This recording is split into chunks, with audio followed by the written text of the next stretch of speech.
BCIT Broadcast and Media Communications, Respect Diversity Inclusion Office, Diversity Circles, and the Alumni Association acknowledges that our province of British Columbia is located on the homelands of 203 distinct Indigenous nations and cultures.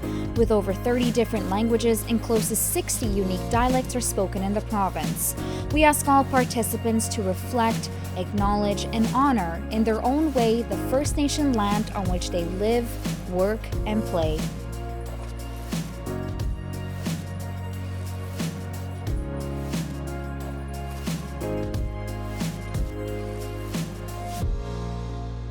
Hi everyone. I'm honored to support the continued work of BCIT's Anti-Racism Working Group. This event was launched by Judy Phipps, a BCIT BCGEU support staff member, and is an important initiative in our anti-racism journey. As you'll learn here today, sharing and learning from each other is crucial to our success. So how did this all come to be? BCIT's own Diversity Circles group is sponsoring the production of this presentation, which was also produced in partnership with others, BCIT Broadcast and Media Communications, the Respect, Diversity and Inclusion Office, and BCIT Alumni Association. Moving forward, Let's Talk Anti-Racism features two high-profile BCIT alumni be interviewed based on their lived experiences within the Indigenous, Black, and people of color community. And our host is our own Maria Vinca, part-time studies faculty in Broadcasting Communications Department and a recent 2020 graduate of Broadcast and Online Journalism program. I also encourage you to attend the follow-up session on March 24th titled Diversity Circles, Anti-Racism Dialogue, led by Diversity Circles. This event will celebrate and reflect on the interviews during the show you're about to see and to continue the conversation on racism within our communities. It won't end soon. It needs to keep going. Please enjoy the event, and thank you all for those involved to make BCIT community a better place for everyone every day. Thank you.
Let's talk about anti-racism.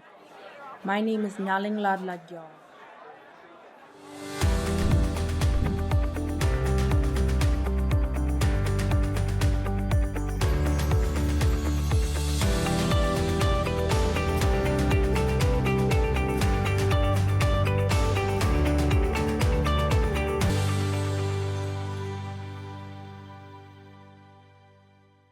Hi, I'm Maria Vinca, BCIT Broadcast and Online Journalism alumni, class of 2020, and your host for Moving Forward, Let's Talk Anti-Racism. Over the last number of months, there seems to be a bit of a lull discussion, and the media has calmed down a bit on the topic of anti-racism. But that doesn't mean we can get complacent. We must keep the conversation moving forward. In doing so, we have two IBPOC guests that have graciously agreed to discuss race issues as it relates to their own lived experiences. Hence the name of the show, Welcome to Moving Forward, Let's Talk Anti-Racism. Our first guest is Irene Askew, known as DJ O Show. She's an Afro-Indigenous two-spirited woman and a proud member of the Squamish Nation. Irene is an inspirational speaker and has traveled across the country influencing all generations.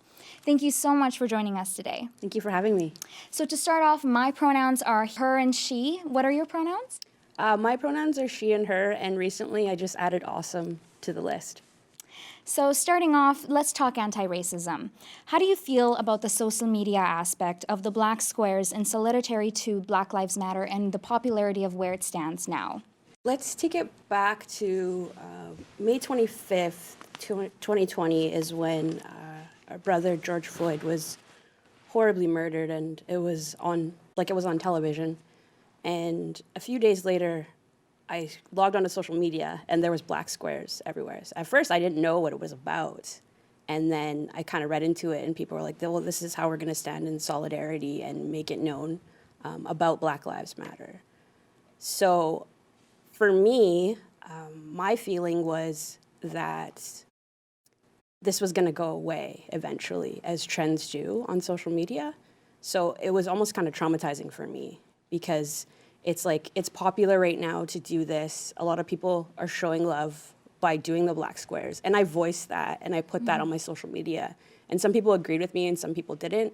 And that's the thing, I don't speak for every, Afro-Indigenous person out there. I speak for myself. And I got a little bit of backlash. People were saying, you can't get mad at people for trying. And it's like, well, yeah, I can. And then they can do it right the next time, right?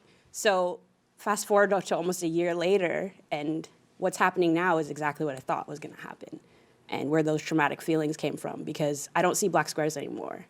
And I don't want to say it's completely died out, like the Black Lives Matter movement, but it's fizzling. It's there, but it's not as popular as it was, or trending as it was back then. What do you think we could do now, since that trend has died down? What do you think we could do now, to still represent solidarity to Black Lives Matter? Just keep putting black squares. Put the black squares up again. Say you stand in solidarity. You understand what it's like to be a black person, and if you have that privilege, do things to help black people, rise, for sure.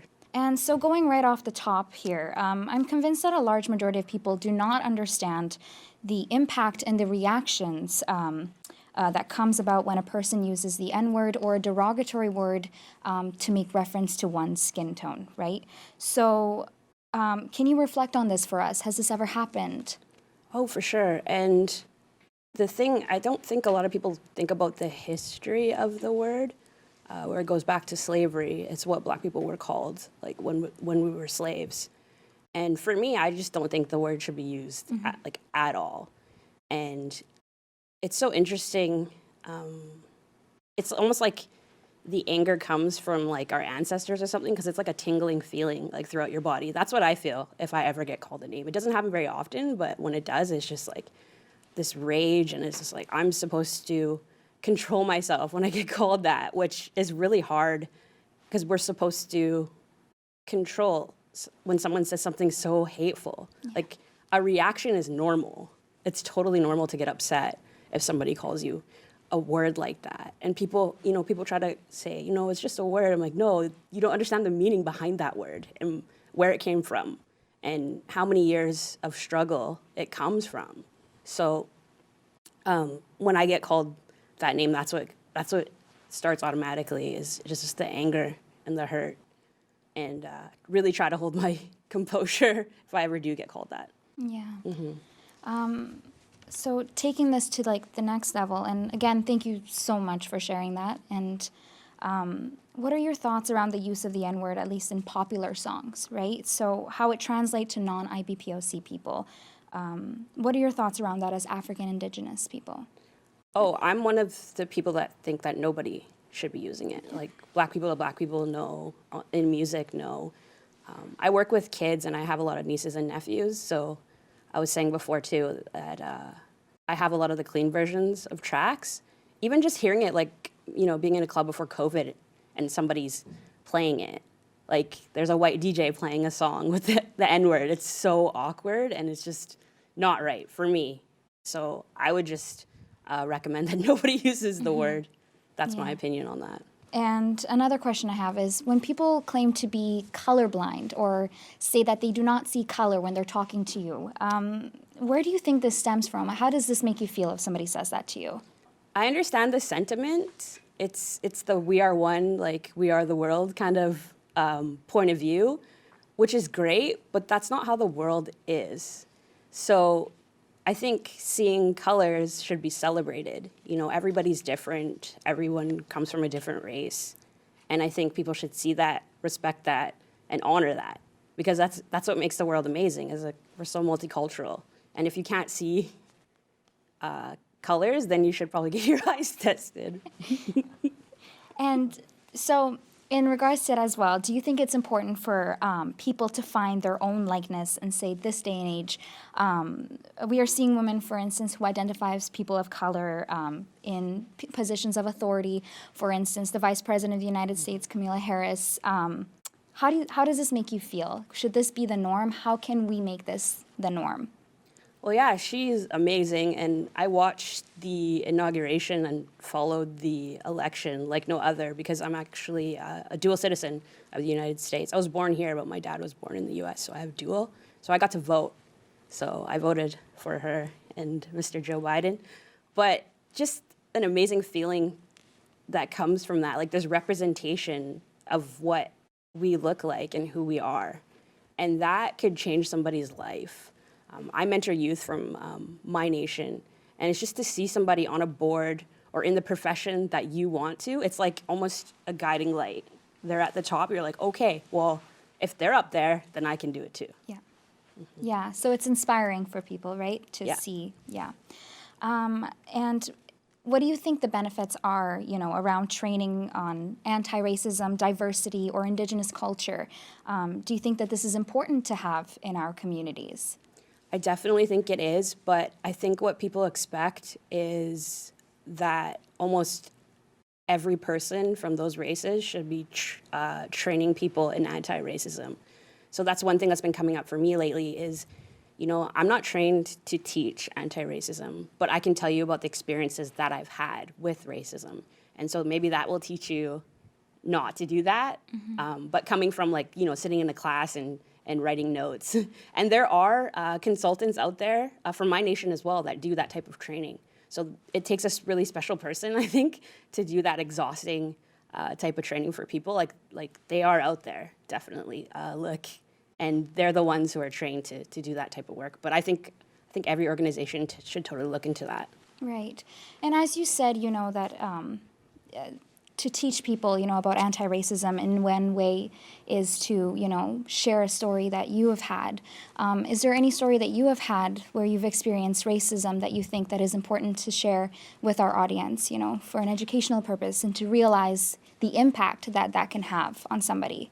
Oh, totally. What was it, about almost 10 years ago, I was working a few retail jobs to support like the starting of my DJing career, just starting off, because I totally, like the entrepreneurs I mentor, I say, don't just jump right into it. You got to kind of work your way to it. And I was working at the liquor store at the time. And what happened is I saw this man, this white man, he looked like he was trying to buy alcohol for these kids outside. So I observed it because he tried to come in and buy exactly what they bought. So I told him I wasn't going to sell it to him. And it was a really distinct type of alcohol. So I knew, right? So I'm like thinking about the business because, you know, you have to ID people and it's really strict. Well, he got really upset and he said, you know, you're nothing but a nigger. And I was by myself. It was just me and him in the store. And I just got so enraged. I slammed the counter. I've looked at the video footage and there's no audio. I honestly can't even remember what I said, but I walked around to the door and you can see me, I'm yelling and I'm like flexing my muscles. I'm just so angry. And my friends saw the footage and they were like, we wish we could hear what you were saying. I was like, I can't even remember. I was just yelling and he made a couple other comments like, you know, you're just a monkey. You know, all you guys do is steal our jobs. I was just like, you don't even think in that time frame, but you know, I yelled and I let it out, and after I locked the door and I just sat on the floor and I was tingling and I was crying, and a bunch of my friends came down for like support and stuff like that. And it's really daunting, especially like it's not so common anymore, but I remember growing up, because I grew up in North Vancouver, I was born and raised there, that it would happen, and it's just so confusing. It's such a confusing thing for a young person to hear that. And especially being Afro-Indigenous, when it's an Indigenous person saying it to me, I'm just so confusing. Still to this day, if it does happen, but it doesn't. It's very rare. But yeah, that happened to me. Wow. Thank you so much for sharing Yeah, that. no problem. And do you think, how you said it doesn't happen as much now, do you see a change moving forward, in this for this to not happen as often anymore? Has it changed over the time? Definitely. I would say that in my community, my Squamish Nation community, it has, because of the effects of residential school. Yeah. Like my mom went to residential school, so it's not that far like gone or beyond in North Vancouver. And I feel like kind of the older generation is really traumatized. Yeah. And maybe kind of that's what they were taught. But which is really cool, what I've been able to see is our younger generation who has not gone to residential school. So they understand it. They understand the word solidarity is like standing together, right? So it's a really interesting thing and exciting thing to see. And it gives me so much hope for the younger generation. Also, you've sat on a variety of panels as a contributing member, as an IBPOC person, and I'm wondering what your consensus as the youth of today, right? How they see moving forward as the Anti-Racism West goes forward. Oh, amazing.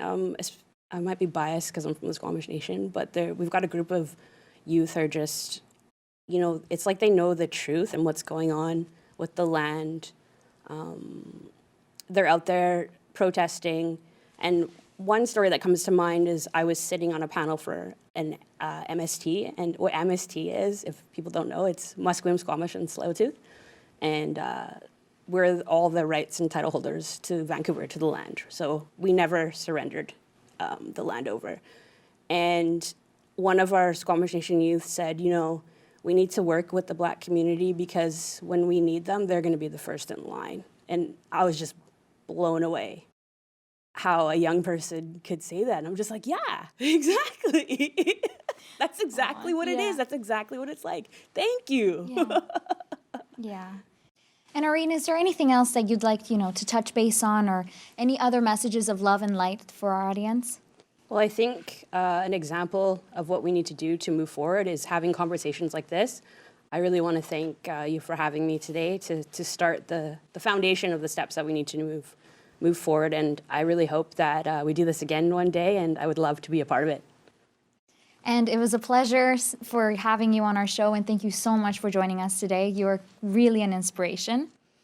And we have another post-secondary announcement for you, so stay tuned.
Our second guest is journalist and broadcaster and current news manager at Global BC, Bhupinder Handal. Raised in Port Alberni, BC, Bhupinder is a BCIT broadcast and journalism alumni. He is best known for his role as studio host for Omni's TV Punjabi edition, Hockey Night in Canada. Welcome, and thank you so much for joining us today. Thanks for having me, Maria. So to start off, my pronouns are she and her. Can I ask you what your pronouns are? He and him. Great. So starting off, let's talk anti-racism. You grew up on the traditional territories of Sihat and Petchesat First Nations, also known as Port Alberni.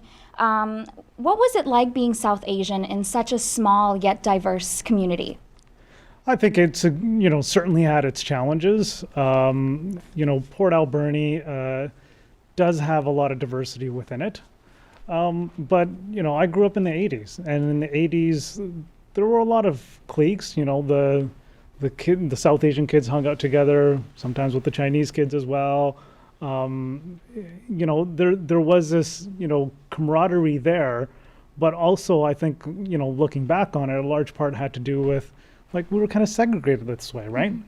And we kind of aligned ourselves with, people who we're similar with and we got along with, and we kind of had this bond that we needed because in that time, we all grew up basically learning racism. Yeah. Right? Were there any challenges, growing up there or just?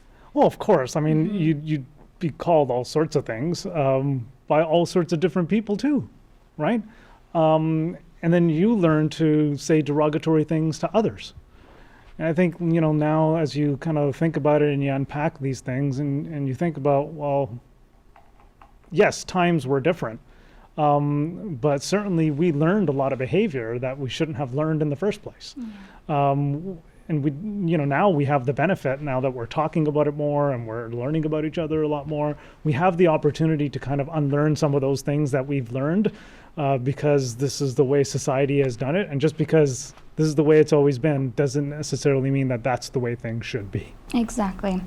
And, a large majority of people do not understand the reactions that come about when somebody uses the N-word or uses a derogatory word to describe or make reference to one's skin.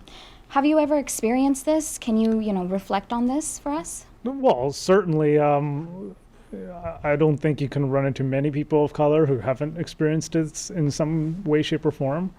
I certainly have.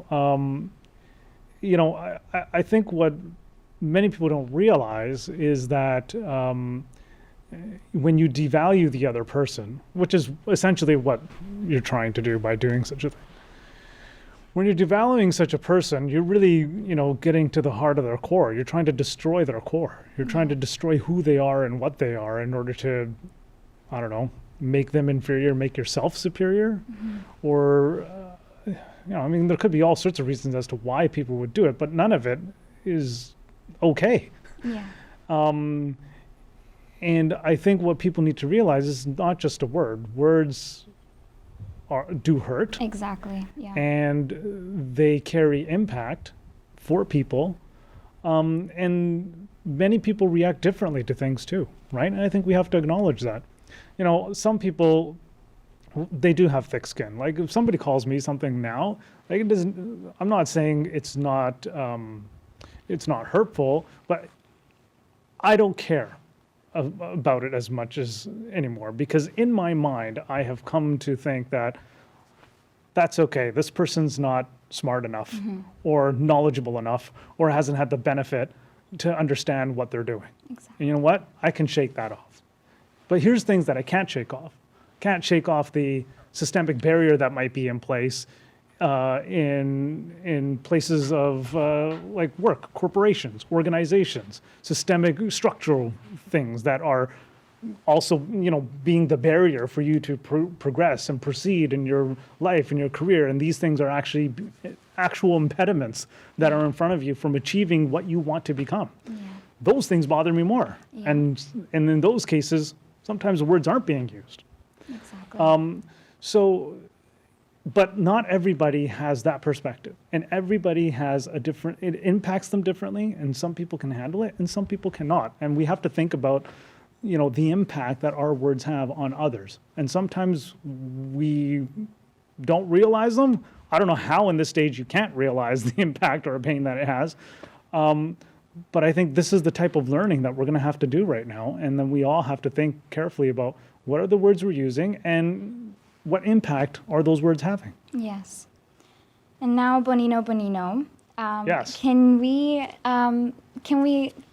express how you felt in that moment, of that viral clip of that goal? Can you express yourself and just let me know how that was for you? Well, I think what many people don't realize about Bonino, and look at what Harnaran Singh is doing now as a result of that glorious call. And him belting it out 9 or 10 times and then holding it for a prolonged period of time. But I think what it really did was it did a number of different things. Yeah. One, it kind of not only put Hockey Night Punjabi and Harnaran Singh and some of the others on the map, but it showcased that they're actually pretty good. Mm-hmm. And they can do this. Yeah.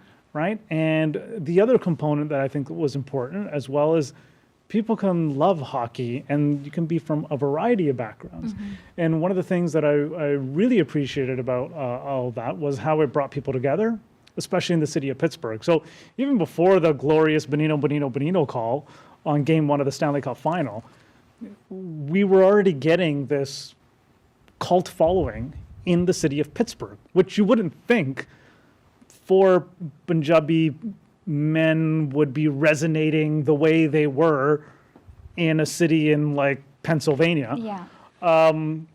But that's what was happening. And it was fantastic to see. And some of the stories that we have coming out of them and some of the video clips that were shared with us coming from Pittsburgh about how people were celebrating and coming together. Like we went down for the parade, the Stanley Cup winning parade, which is inexplicable to me. I mean, many people don't get to attend a Stanley Cup parade, let alone be in a Stanley Cup parade, but we were in one. Yeah. And we're on the stage with the Stanley Cup champions with like 500,000 people in front of us. But the thing that really stands out to me in thinking back on those moments is how people really came together, right? Yeah. And people recognized the uniqueness of what we're bringing, even though they didn't understand anything beyond Bonino, but they learned about Punjabi people, they learned about the Punjabi language, they learned about Sikhs, and we did some of that work too, right? And when I heard stories of people of Punjabi descent or Sikhs living in Pittsburgh who'd be like, you know what, before I used to kind of walk with my head down and just kind of like, it was a different feeling. And after that, when all that was going on, I was like, okay, now I'm walking around with my head held high, right? We can walk down the street and we're getting like, it's a completely different feeling. Yeah. Being that person in Pittsburgh because of what you guys did. Exactly. So the impact was huge. The impact Yeah. was massive, Yeah. I think, and really taught us some valuable lessons in terms of, sometimes we need to celebrate those things that bring us together as opposed to finding things that kind of differentiate us and keep us apart, right? Right. And there's a power in that, and the unique power in that. Well, I think one of the key lessons coming out of it is, that's a lesson for everybody, is you don't need something extraordinary like that to happen to recognize talent and the work that people are doing. Because I could tell you, before that and after that, Bonino, it's like 2 different worlds, Yeah. right? And this is kind of what we have to reconcile. Not everybody or not every person is going to have that moment where they're going to go to, some super viral thing and take over social media and all of a sudden they're the talk of North Yeah. America. That's not going to happen for everybody. But that shouldn't be what's required in us to see the value in other people. And I That's think true. that's the kind of lesson that we have to learn. Yeah, that's a good point. And moving forward, you are an alumni of the Broadcast and Online Journalism program in 2001. You said at the time of graduation that there, weren't any South Asians role model in the industry. And in regards to that, it seems that over the years you have been a role model and a mentor for some. Do you think that it's important for people, to find their own likeness in, let's say, this day and age? And even with what we just talked about, the Bonino. So do you think there is, is it important for people to find this in their own likeness? Yeah, I think so. I think it's I think now people, for example, coming up, the next generation of young Sikh men can now look at Harnaran Singh or look at Bhupendra Handal and see, oh, I can actually do this. And there's probably been tons of people who didn't get into the business or didn't want to pursue this as a career because they thought it wasn't possible. It is possible. And I think you just have to understand and know who you are and what you are and be strong in who you are and what you are and bring that uniqueness to the table. And, you know, I got asked this question a few times, you know, of like, you know, what kind of obstacles did you have in your identity and how did it hold you back? And to me, it was like, I never viewed my identity as holding me back. I always felt I had an advantage, right? Like I can walk into a room and you may not even remember my name. You may not even know how to pronounce my name, but you know what?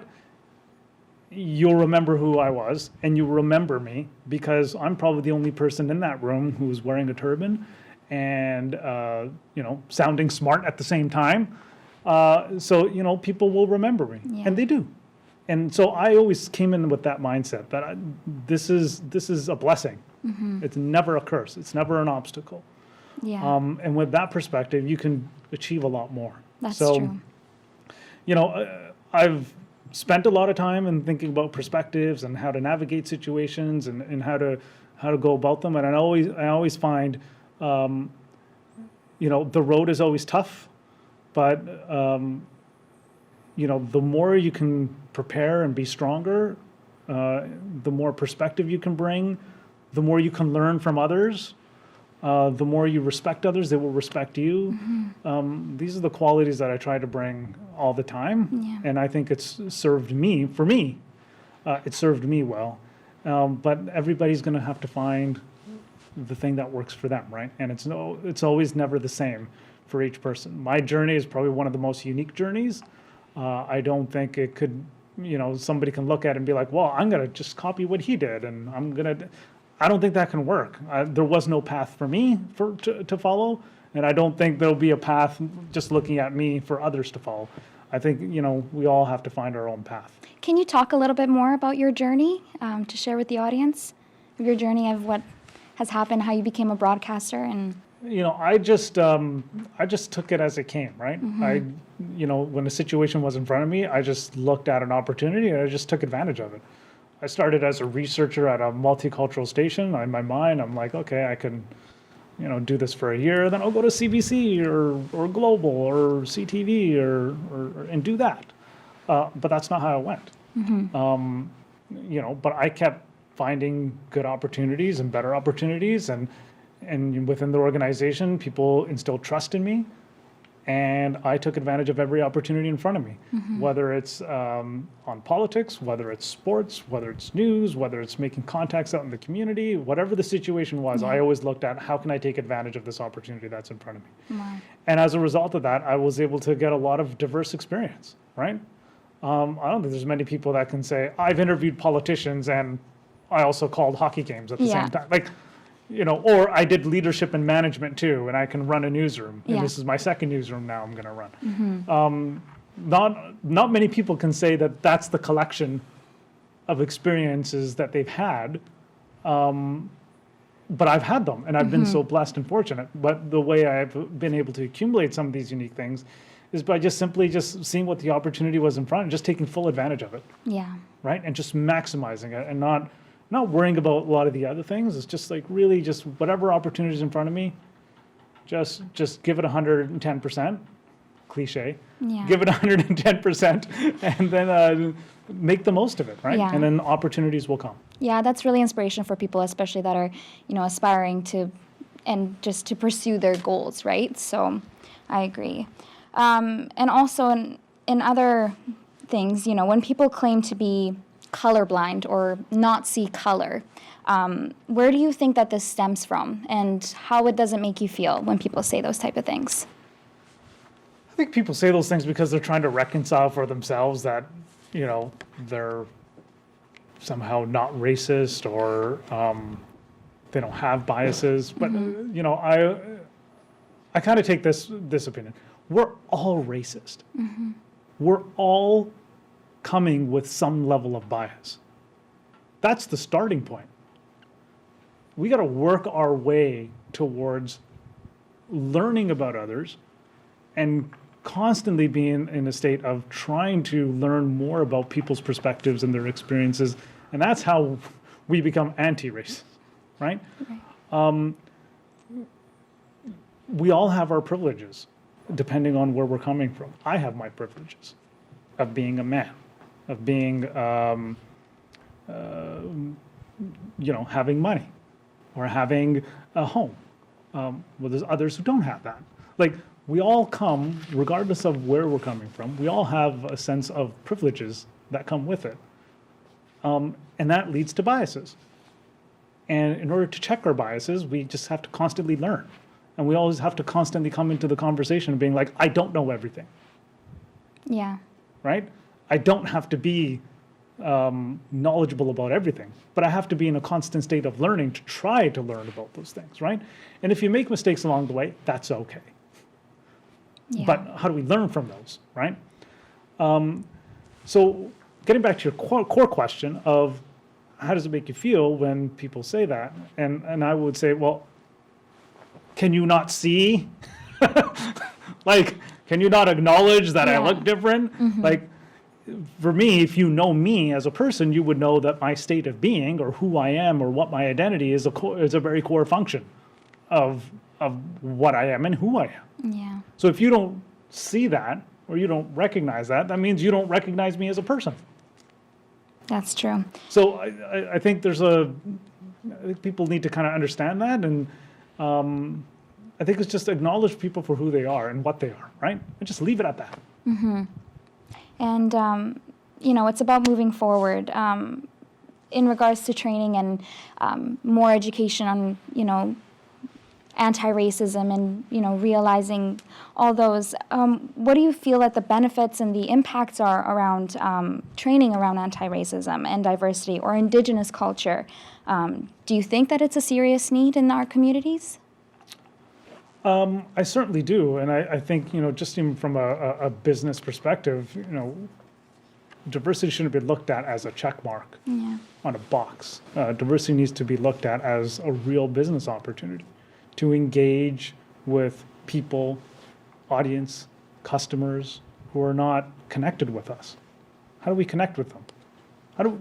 This is a growth opportunity, frankly. That's how we should be, from a business perspective, looking at diversity.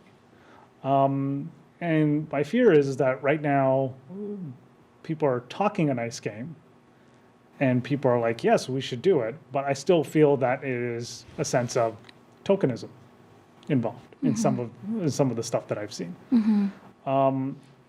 So I think real change is going to come from looking at real opportunities and understanding what those opportunities are and learning about what those opportunities are. And I think more organizations and people will get behind it then, I think, because they'll see that there's return on investment and these key kind of economic indicators or business terms that we all like to use to look at success. So diversity doesn't run contrary to that. Diversity actually runs in tune with that. And that's, I think, something that we all have to realize. And as we move forward, these training exercises shouldn't be seen as, oh, I got to take this course, or I'm going to make people take this course, and we're going to offer this course because, well, we just want to be seen as offering a course because we want to be diverse. No, we should be looking at is that we're offering this course because if we do it right and we're all bought in, we're actually we're gonna get a lot out of it. We're gonna be better for it. It's gonna be better for ourselves. It's gonna be better for our business. We're gonna do better. Like, that's the motivation behind why we should be doing these things. So I think it's great that people are picking up initiatives, but I would continue to challenge everyone to be like, why? Yeah. And what's the driver, right? Yeah. Where's your heart at as you drive this forward? I think that's important as we move forward. So, of course, there's lots of opportunities here for training, and we should be taking advantage of it and learning more about different cultures and communities and perspectives. But yes, do it with an open mind and an open heart. Yeah, good point. And as I mentioned, you are a mentor for some people. What does the future hold for those racialized groups based on the whole quest of anti-racism moving forward? I think there's lots of opportunities. The time is now where people are starting to have the conversation. Yeah. And it's front and center. My worry though is as we move forward, we are kind of in this society that is so polarized right now politically. We're in a time frame where people are just out to one up one another or vilify other people. And I think in order to achieve real progress, we kind of need to learn to understand each other a little bit more, right? And again, be in a constant state of learning, not in a constant state of one-upmanship or one-upping the other person or vilifying person or, I hear this a lot of talk about cancel culture. And I think, that's a little out there too.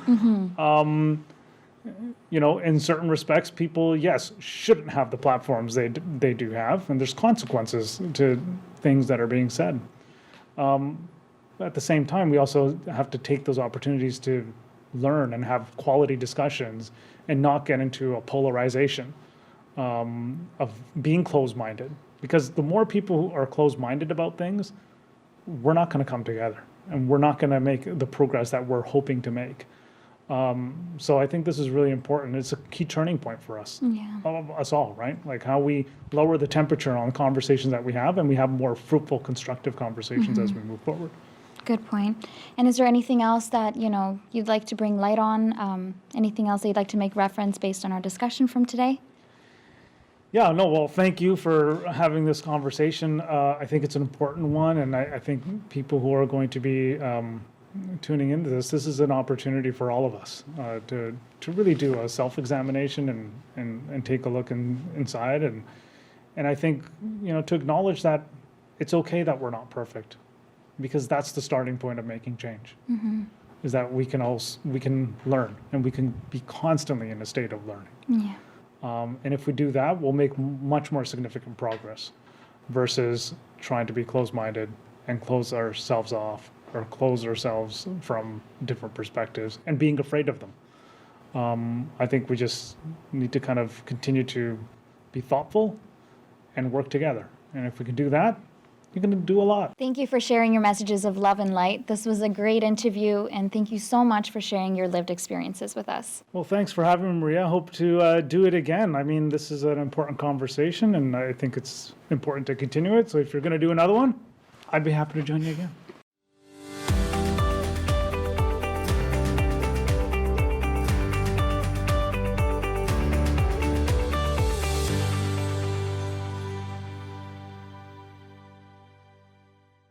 What you do, what you say, how you are, speaks to your character.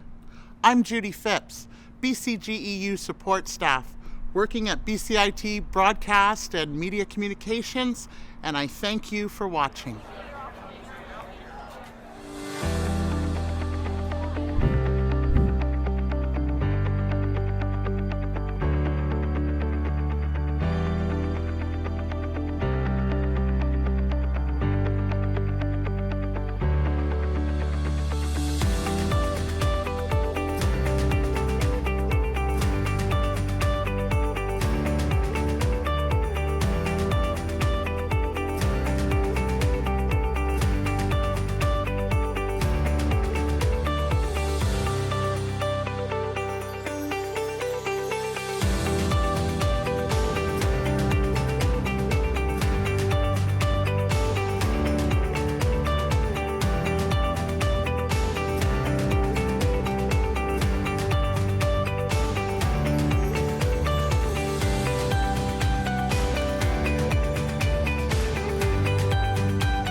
ਮਿੰਟਾਂ ਦਾ ਸਮਾਂ ਬਾਕੀ ਆ ਕਰ ਗਏ ਗੋ ਬਣੀ ਨੋ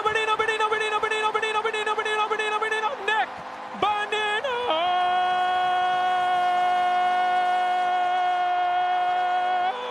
ਸਮਾਂ ਥੋੜਾ ਹੀ ਰਹਿੰਦਾ ਲੱਗ ਗਿਆ ਪਤਾ ਵੀ ਬਣੂਗਾ ਹੀਰੋ ਨੈਕ ਬਣੀ ਨੋ ਉਤਲਾ ਕੋਨਾ ਜੋੜ ਦਿੱਤਾ ਦੇਖੋ ਚਿਹਰੇ ਤੇ ਕੋਈ ਮੁਸਕਰਾਹਟ ਨਹੀਂ ਕਿਉਂਕਿ ਇਹਨੂੰ ਪਤਾ ਵੀ ਇਹਨੂੰ ਪਤਾ ਬਣੀ ਨੋ ਕਰ ਗਿਆ